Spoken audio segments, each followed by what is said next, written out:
Hello, and welcome to the Elizabeth Holmes episode of Slate Money Criminals. I'm Felix Salmon of Axios. I'm here with Elizabeth Spires of New York Times and Slate and other places.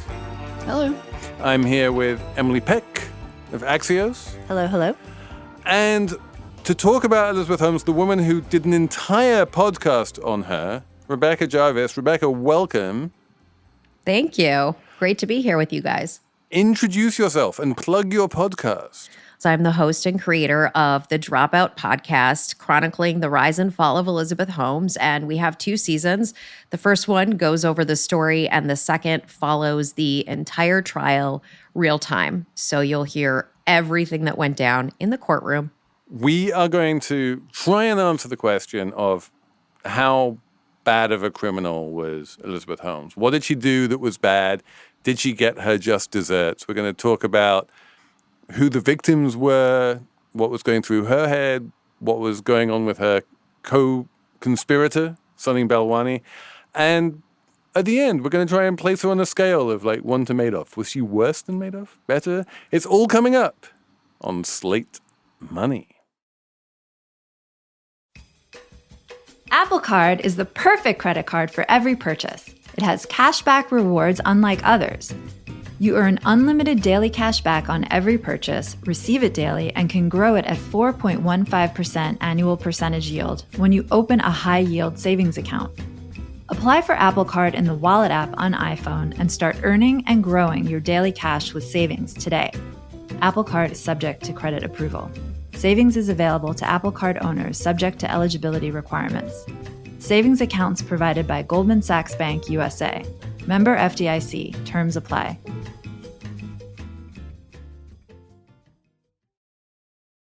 Okay, so Rebecca, this is Slate Money Criminals. This is the only episode of Slate Money Criminals about someone who's actually in jail at the time we record the show. Or in prison, I should say, because she's been convicted. She's serving an 11-year sentence.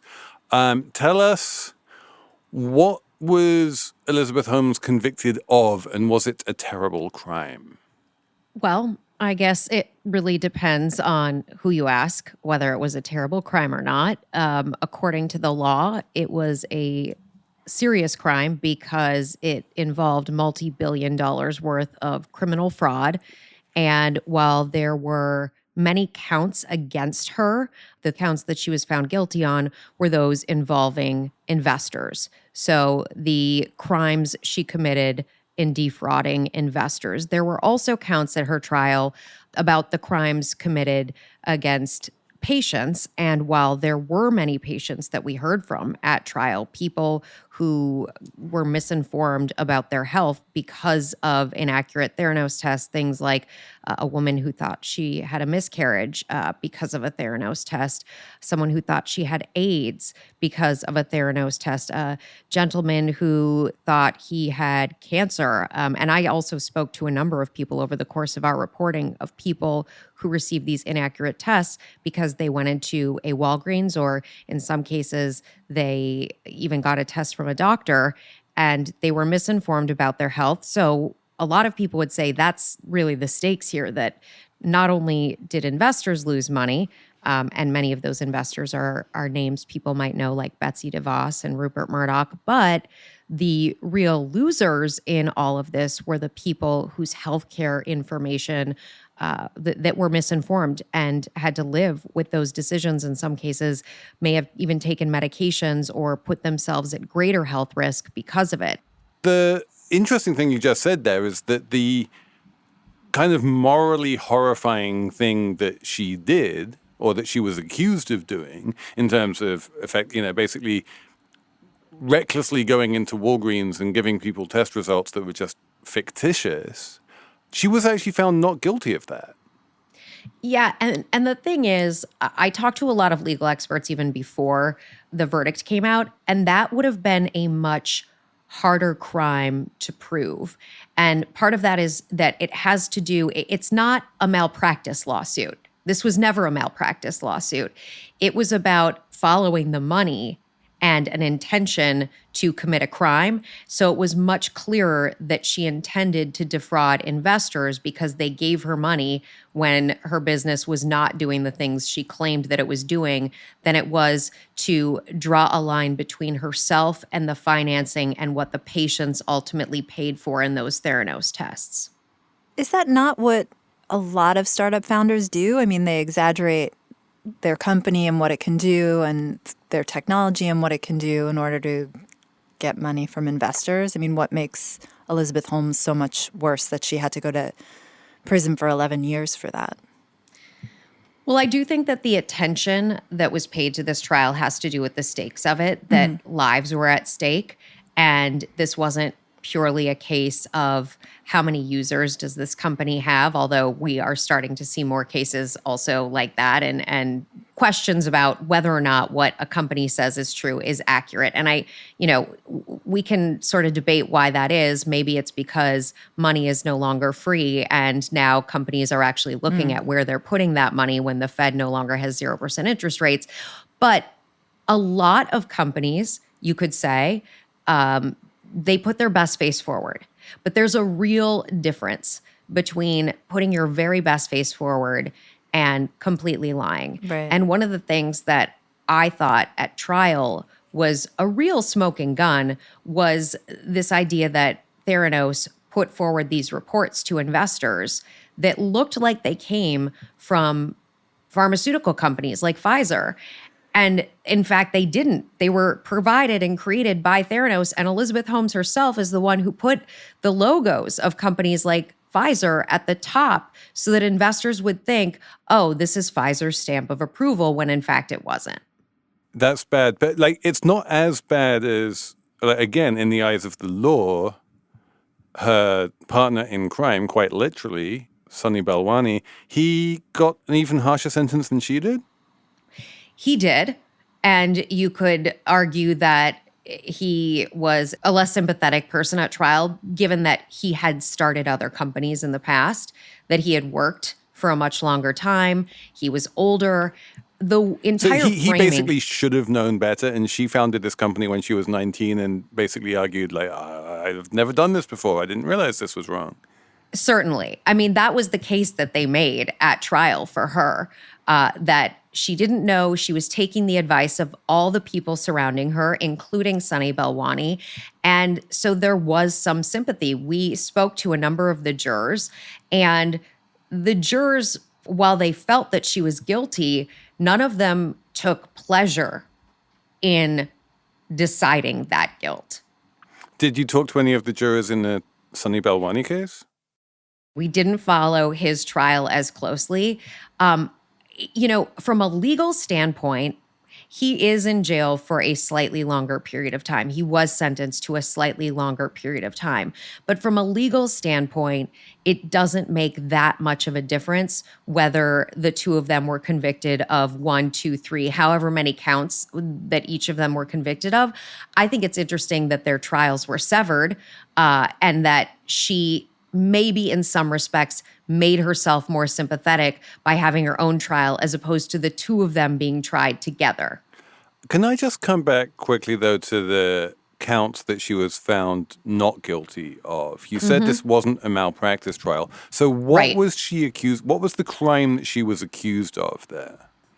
It had to do with advertisements. So was a paid by Theranos advertisement an accurate representation of what she knew at the time of the product and service that they were offering a patient? Oh, okay. So this was it was a false advertising thing rather than that you caused harm to these individuals. That's a component of it. So was she misinforming people with the intent to misinform them, to get them to pay money for a Theranos test through fraud? And that's where the jury found her not guilty. That's right. And I again, from a legal standpoint, you can draw a line between Elizabeth Holmes and investors. She met with investors all the time. She's the one who approved communications and documents that went directly to investors. With patients, it's just a less clear picture, legally speaking. When you look at her personal and professional arc, do you think that she set out from the beginning in a sort of state of mind where she was willing to commit fraud to make this work? Or is it something more of an issue where she sort of painted herself into the corner when it became clear that the product just wasn't working? I mean, it seems from the trial that there was a good faith effort put in the early years to do something that people like Phyllis Gardner at Stanford University thought was impossible. And Elizabeth Holmes didn't graduate. She left college with almost no study underneath her. And then she set out to do this impossible thing. And she surrounded herself with some really excellent scientists who worked at the company, but a board that had no real science background. And so she was trying to carry out this incredibly audacious goal with very little experience on her own. And things started to just not work out. And you can see how, and the entire case the government brought was this idea that every time the company was running short on money, she lied because she needed more money to keep it going. And that's where the lies began. When the money started to dry up, when she needed more investments, that's when the lies began.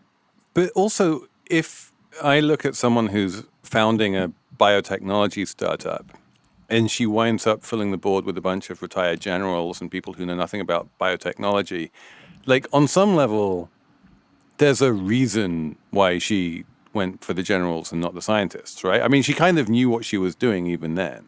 Well, you could look at it as nefarious, or you could look at it as a completely different understanding about power and money and where she was getting her money from. A lot of that later money, the later stage money, came from family offices of incredibly high net worth individuals.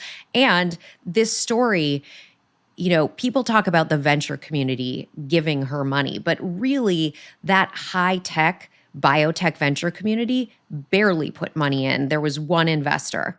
It was Tim Draper, right? And that was about it. Right. Well, Tim Draper was, sort of her first investor, but there were very few individuals who really know biotech. And when you look at other kinds of biotech investments, usually you get really hardcore PhD scientist type biotech VCs that take a really in-depth look. They're not betting on the person. They are betting on the work and the pedigree and all the things that have been accomplished by that product. Right. And the non-biotech VCs are fully aware of what they don't know when it comes to biotech. And they're like, I don't know biotech, so I don't invest in it. I leave that to the biotech VCs. Exactly. And a lot of the sort of traditional VC world that you hear about, they didn't put money in either.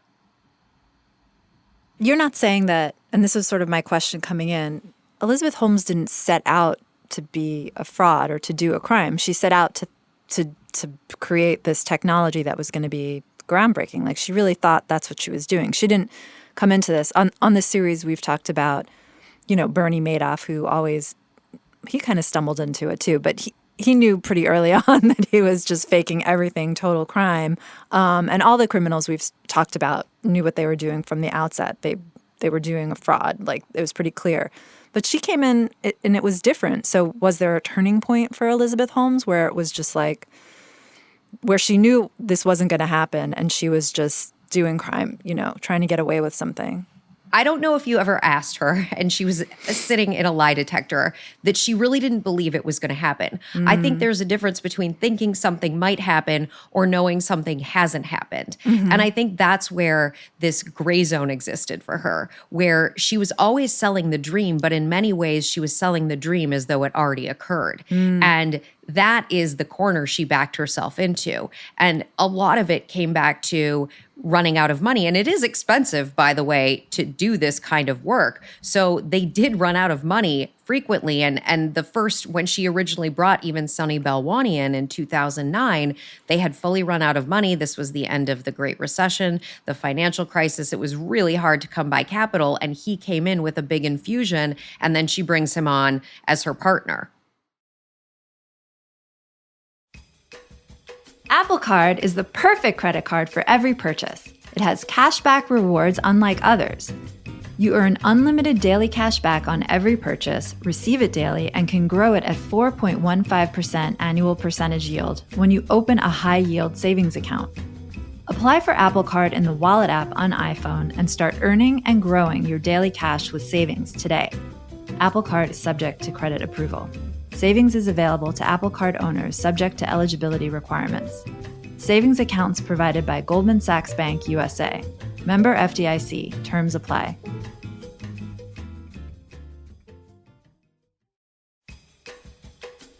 Slate Money is sponsored this week by Planet Money. We love Planet Money around here. Labor strikes, climate change, your crappy office printer. What do they all have in common? It's all about the money. Economics is everywhere and everything, fueling our lives even when we least expect it. If you're a fan of Slate Money and are curious to learn something new and exciting about economics every week, check out the Planet Money podcast from NPR. It is fun to listen to. It is funny. It is entertaining. It is econ down to earth. It answers some of life's burning questions like, will AI take our jobs? Is fancy vodka just fancy marketing? Why are Christmas trees so darn expensive? The Planet Money team lives to tell a good story in around 30 minutes, so tune into Planet Money every week for entertaining stories and insights about how money shapes our world. Listen now to Planet Money from NPR, wherever you get your podcasts.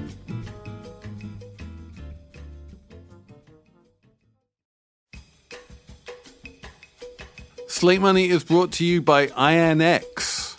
The following information is provided for general informational purposes only and should not be construed as financial, investment, legal, or any other professional advice.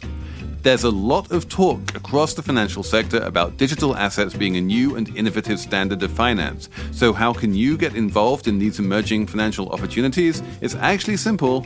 INX. INX is the only company that offers full access to multiple exclusive investment opportunities on one platform, opportunities that until now were only available to a select few. Today, INX offers the only secure way to trade, invest, and raise capital, all under the appropriate regulatory umbrellas and with the ultimate checks and balances. INX puts customers first. They hold an audited and segregated reserve fund, maintain one-on-one balances for customers, and do not use customer assets. All trading, investing in security tokens, or cryptocurrency transactions are conducted on one US-regulated platform, INX One. Register now for free at INX One. Cryptocurrency and crypto asset markets are highly volatile and speculative, and investing in them involves a high level of risk. Past performance is not indicative of future results. You should conduct thorough research and consider seeking advice from qualified professionals before making any investment decisions.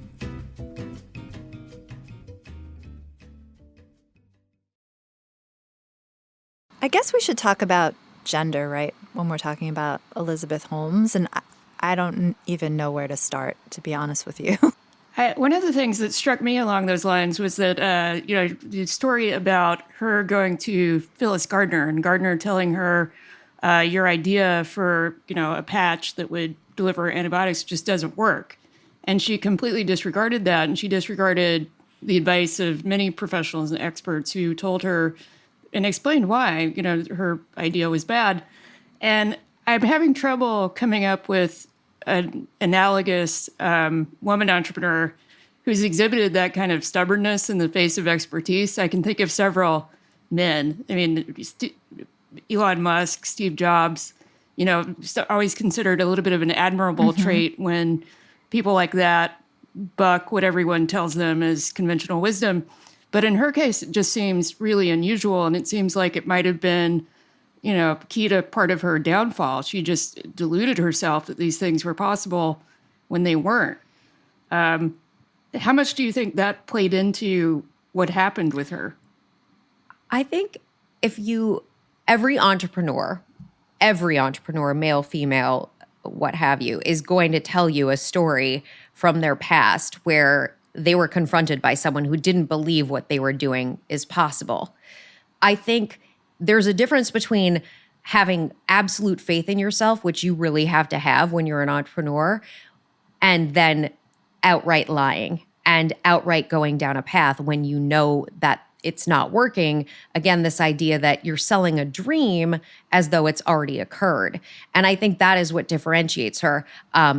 I know female entrepreneurs who have been told to their face they can't do what they're going to do, and they end up doing it. And her story, if she had told the truth the whole way, could have been very different. We don't know what that outcome would have looked like, but it could have been a very different story where we would celebrate her. As some of the people you just mentioned, Elizabeth, we have celebrated those entrepreneurs because they were faced with the impossible and they somehow managed to overcome it. And yet the reason they managed to overcome it on some level was because they had the domain expertise to understand what was possible. And in Elizabeth Holmes' example, she dropped out of college after 1 year of undergrad. Less than that. There was nothing. There was no rational reason for her to believe that she understood the science here better than everyone who was telling her that she was wrong. I mean, even someone like Martin Shkreli understood the biotechnology science much better than Elizabeth Holmes. Yeah, and I think that's why I think in part Phyllis Gardner at Stanford was so offended by the idea that Phyllis was sitting down the hall from the most brilliant minds of our time, and Elizabeth Holmes waltzed in and said, I'm going to do this, and I'm just going to do it, and I don't need to complete my degree here, and I'm not going to do the hard work. I'm going to surround myself with names who will then bring in money and attention, and I'm going to get attention, and that attention is going to propel money to just continue to flow in, and it's all sizzle and no steak. And it worked until it didn't. Right, exactly. One of the things I've thought a lot about in my reporting is what was that moment like in Elizabeth's mind where she was so close in her head to really achieving her goal, but she also knew that it was all built on nothing. And what would that combination of fear and excitement be like to live with for a person every single day? What would the achieving the goal look like for her? I mean, given that it was built on nothing, was there an end game? I mean, on some level, there doesn't seem to have been any good outcome for her. Like, even if John Carreyrou had never come along, like, ultimately the tests didn't work. This company was destined to implode. Yes, on some level, but I can also see a world where they managed to go public and they became a going concern because they suddenly got access to the public markets and somehow found a way to just trudge along. I mean, if you look at the number of companies that are not fully living up to the standard that they say that they could live up to, but they're publicly traded and they have access to a relatively steady flow of capital, they're surviving despite the fact that they're built, I can't say on fraud because they haven't been haven't been called out for that. They haven't been accused of that. But I don't know. I don't know where it would have ended up. I think the reality, when you look I feel like I do. Like, I feel like the FDA would have shut them down pretty quickly, whether they were public or not, because the FDA could have pulled tests, absolutely. But the FDA pulling tests doesn't mean that the FDA shuts you down. They could have pivoted to something else. They could have been like, this pin thing is not working out. We're just going to be a regular blood testing company or sold to someone else. Or that's the thing. I think part of this story is that the access to capital was the goal. Because as long as you have access to people who are willing to give you money, you can keep going forward. And in her mind, if she could go until infinity, eventually there would be a solution. And there are other companies that are trying to do some of the things that she was trying to do. That doesn't mean that they will achieve those things. And it also doesn't, by the way, none of this is to suggest that she did right or anything like that. Why did she talk to Amy Chozick? And what did you make of that article? That's the New York Times feature story. Yeah. I don't know why either she chose to speak with her or vice versa. I think... I mean, if you're Amy Chozick, it's clear why you take that call and you do that. Right. This article. woman's about to get sentenced to prison. She has a baby, and was she pregnant also? I I can't. think she had like a 2-month-old She just baby. had her baby. She just had her she baby. just had her Yeah. baby. Yeah, you definitely Look, want to talk to her if you're a reporter. But on the other side, like as a friend of mine said, like you are insane when you have a 2-month-old newborn in the house. The last thing you want to do is invite a New York Times reporter into your house and spend like days with her Right. chatting away. It was embedded too. I Yeah. mean, I obviously look. I think from Elizabeth Holmes' standpoint, it was great PR, or it was intended to be great PR. It was intended to make her sympathetic and change the narrative about her. An interview like that with somebody who's been convicted of lying. They've been convicted of lying. So outside of getting a new smoking gun or some new piece of information about the crime itself, there's not a lot. I get why people read it. I understand why audiences want it, and I understand why journalists want it. But I often ask myself, if I was sitting across from her right now, what objective, what outcome could I possibly achieve? Are there things you still want to know? What would you ask her? I don't know that there's any question that I could ask her, because I don't know that there's any answer that would live up to what I'm hoping to achieve, which is the truth. And my objective is to get to the truth, to get to the heart of the story, to make complicated ideas clearer, more understandable for my audience, for our audience, to help keep people from getting taken advantage of by charlatans. And once you open that door, it's really complicated. So tell me about the legal victims here, because as you said, she was found not guilty of victimizing, the people who wound up thinking they had cancer or AIDS, or the genuinely terrible outcomes. She was legally guilty of defrauding Betsy DeVos and Rupert Murdoch out of millions of dollars, and like they're certainly not sort of sympathetic victims in any real way. So where is it just the dollar amount that, even though these people were more than capable of losing that kind of money and not missing it, like just because the number of dollars was so great, she had to go to prison for 11 years?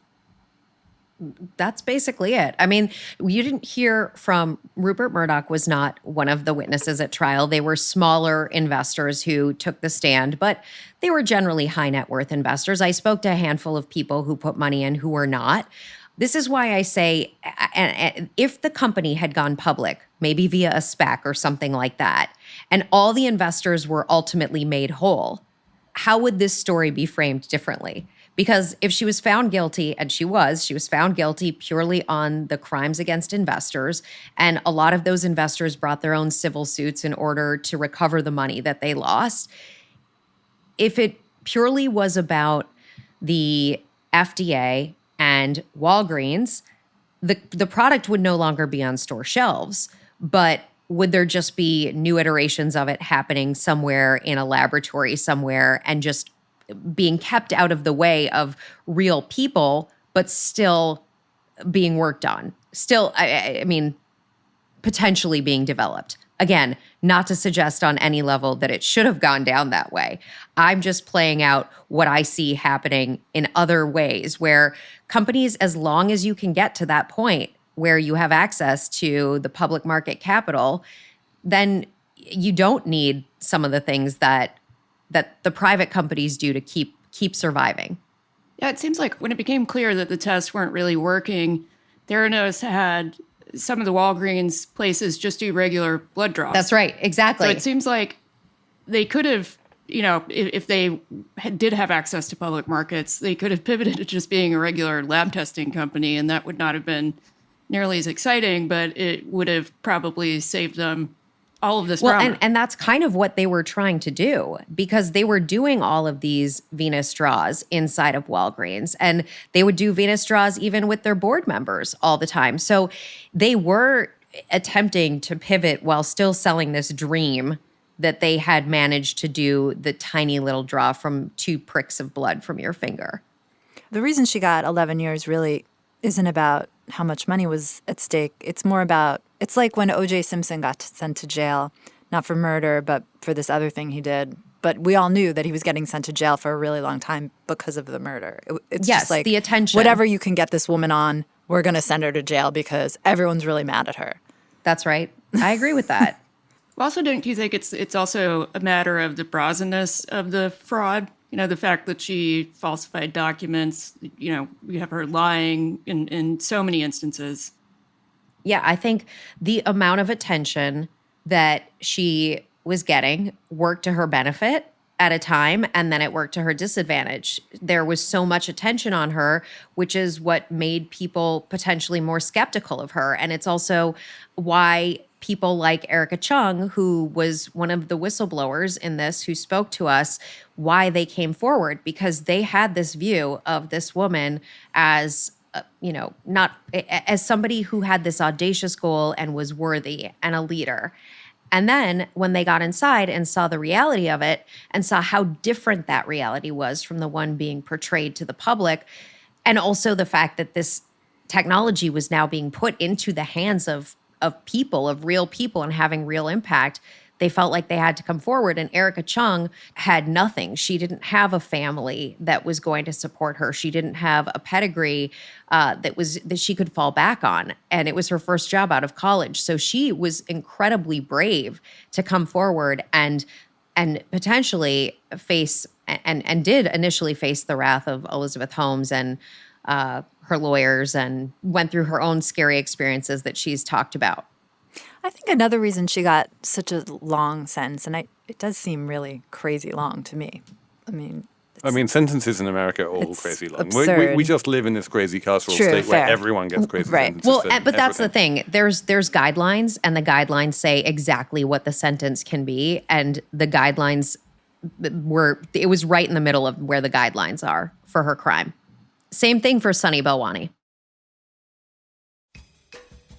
Apple Card is the perfect credit card for every purchase. It has cashback rewards unlike others. You earn unlimited daily cash back on every purchase, receive it daily, and can grow it at 4.15% annual percentage yield when you open a high-yield savings account.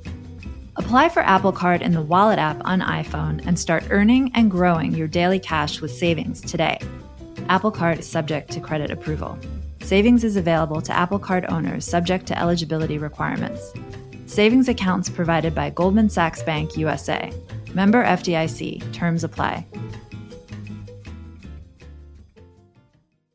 Hi all. Wondery's podcast Business Wars is back with an incredible season that you'll want to listen to. It's all over the news. But did you know that as early as the 2010s, the dream of artificial intelligence became real?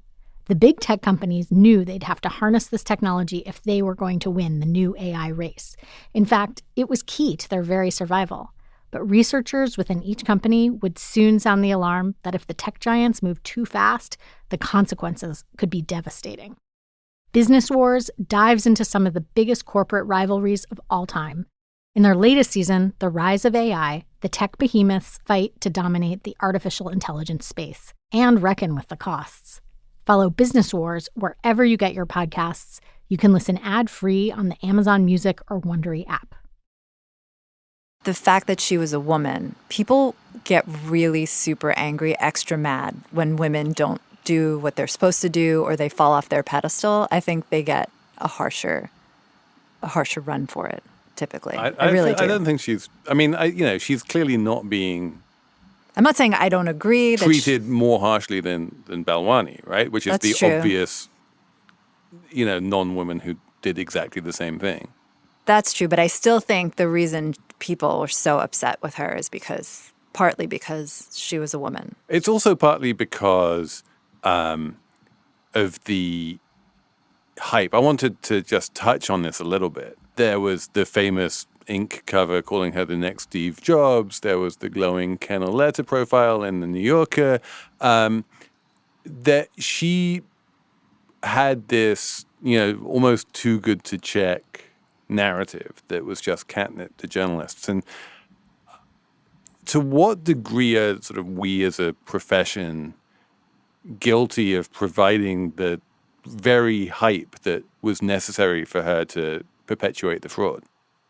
Part of why I was interested in covering this in the first place is the look inside of what it is that we do and how to be the best journalist that I can be, and hopefully that people around me can be. And I think one of the things I have given thought to is on that question about female, I think that is part of the story, but the audacious goal is the other part of it. And we as human beings want to champion people with audacious goals who are coming from, in quotation marks, the right place.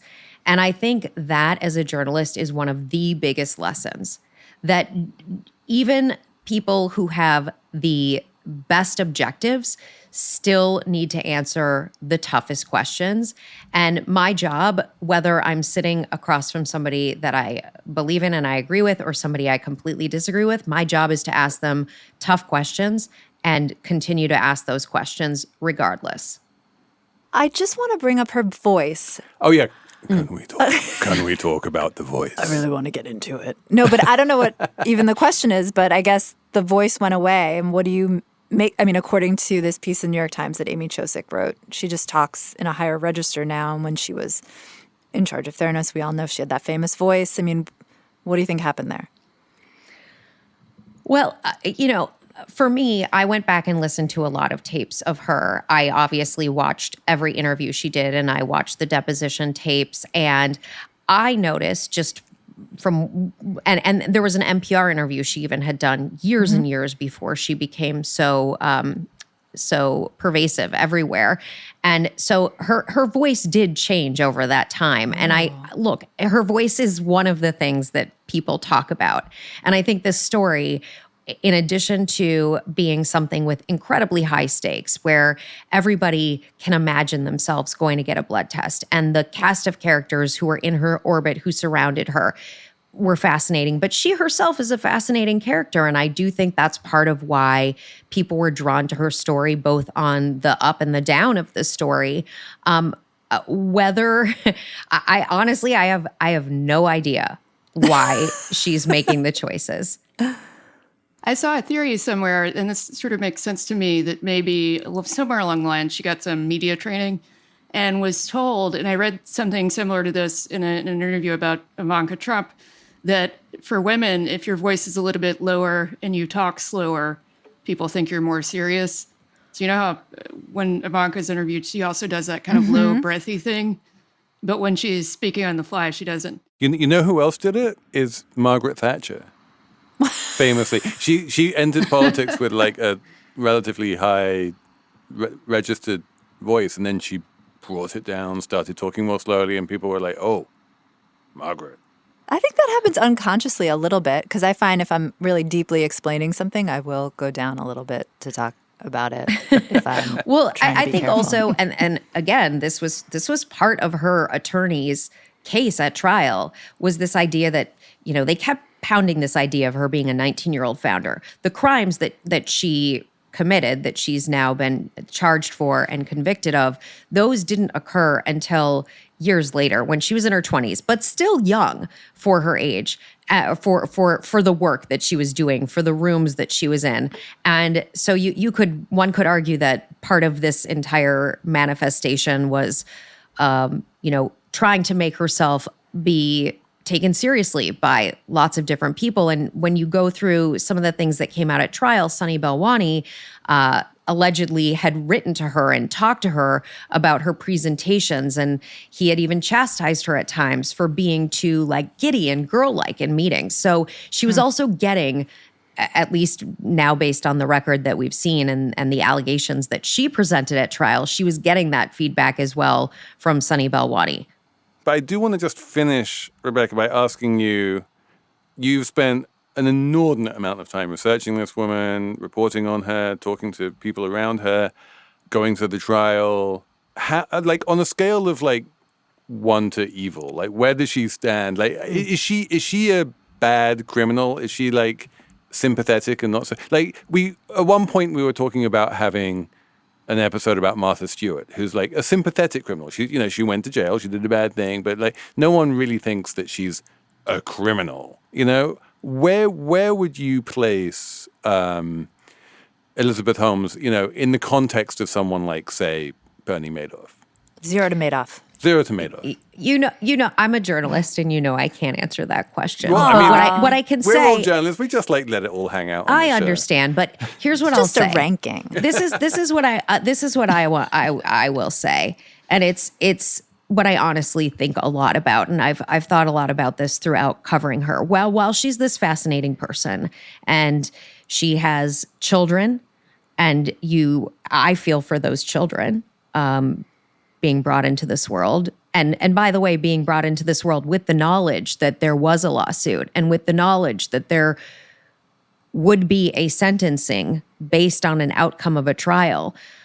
The people who guide me in my thinking are all the people who spent time talking to me and to us for our podcast. Erica Chung, who put her life at risk in at least financially, at least her career, and providing for her own family.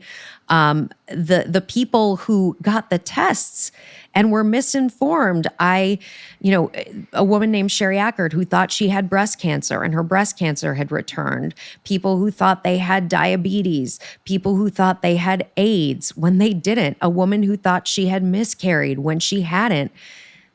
For those people, the consequences of inaccurate blood tests were very real, and they were not throwaway. And while they are not the charges on which she was convicted, and they are not the reason per se that she is in jail, their lives have been completely changed because of it. And while I can't, as a journalist, answer your question, I think that each of those people who actually had everyday interactions with her would feel very strongly that justice needed to be served here, that she needed to go to jail. I'm going to come out and say, like, I think Rebecca has persuaded me, and I was probably persuaded beforehand anyway, that this is worse than Madoff. That this is medicine we're talking about. This is health we're talking about. That it must be held to a higher standard than finance. Finance is a place where people with money invest money and they lose money and things go up and things go down and you're taking financial risks. And it's just it's a different realm than health and medicine, which is extraordinarily carefully regulated and controlled because so many issues of literal life and death are at stake. And to blunder recklessly into that space in and of itself would be unconscionable, but to knowingly lie and defraud in that space and to knowingly run the risk of causing exactly the kind of outcomes that we're talking about in terms of people thinking they have breast cancer or AIDS or whatever is just, you can't do that with any kind of working moral compass. I just don't see how that's possible. Did anyone get a false negative? Every example is like yes. She thought, yes, they did get There were also false negatives. And one other thing I would just say to what you just said, Felix, is the idea of trust inside of a system. And that if there isn't trust inside a system that is as important as our health, it's incredibly problematic. As we know, having lived through this yes. whole, pandy.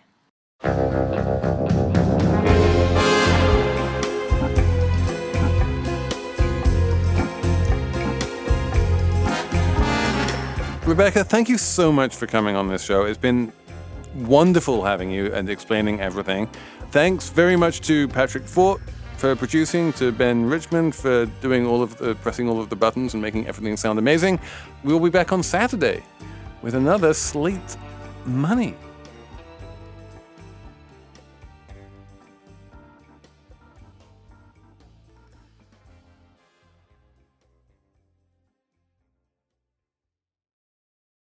Hey everybody, it's Tim Heidecker. You know me, Tim and Eric, Bridesmaids, and Fantastic Four.